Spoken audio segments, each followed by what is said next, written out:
Bonjour, c'est le printemps. La nature s'éveille et nous aussi, avec des envies de promenade, de petites fleurs, de rayons de soleil.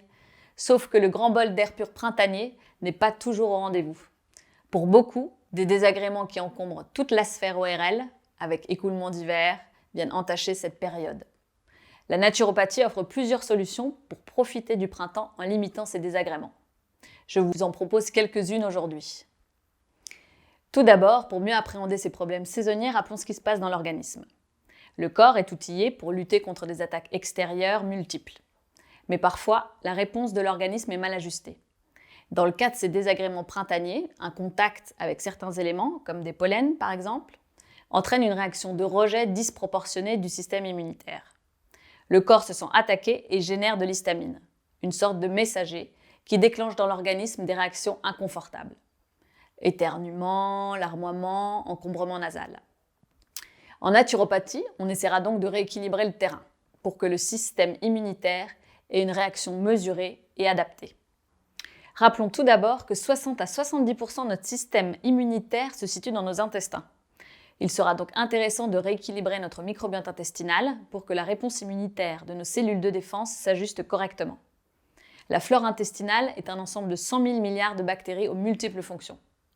En cas de déséquilibre, nous pouvons utiliser des prébiotiques qui viendront nourrir cette flore et que l'on trouve principalement dans les fruits et légumes, et des ferments lactiques qui viendront la diversifier pour mieux l'équilibrer. Dès que l'on travaille sur l'intestin, en naturopathie, l'on veillera à s'occuper du foie également, car ces deux systèmes travaillent en tandem. Le desmodium sera une plante pertinente à utiliser car elle protège le foie tout en limitant les réactions gênantes au contact des pollens.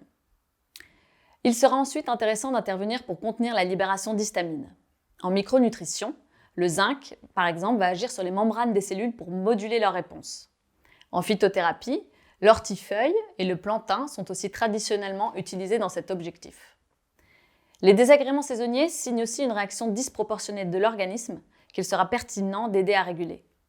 Là encore, la micronutrition nous offre de belles perspectives avec les oméga 3, dont la consommation entraînera des réponses mieux ajustées de l'organisme. Les oméga 3 de type EPA ont en effet montré un intérêt certain en prévention et en traitement de fond des manifestations allergiques. Dans l'alimentation, vous les trouverez dans les petits poissons des mers froides, type sardines, maquereaux, harengs. Les réactions disproportionnées du système immunitaire génèrent aussi dans l'organisme une sécrétion physiologique de cortisol, substance anti-inflammatoire puissante destinée à contrebalancer les manifestations excessives de rejet de l'organisme.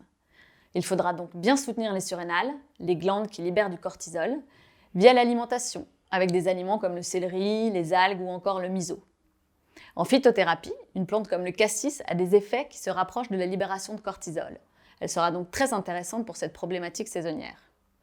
Pour finir, j'évoquerai brièvement la dimension symbolique de ce type de manifestation.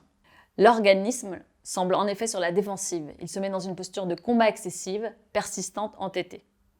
Est-ce que cela pourrait correspondre à une posture que vous adoptez vis-à-vis de votre environnement ? S'il vous semble que oui, vous pouvez réfléchir à un travail en développement personnel en parallèle du travail physiologique entamé avec la micronutrition et la phytothérapie. Merci de votre écoute. Je vous souhaite une belle saison printanière.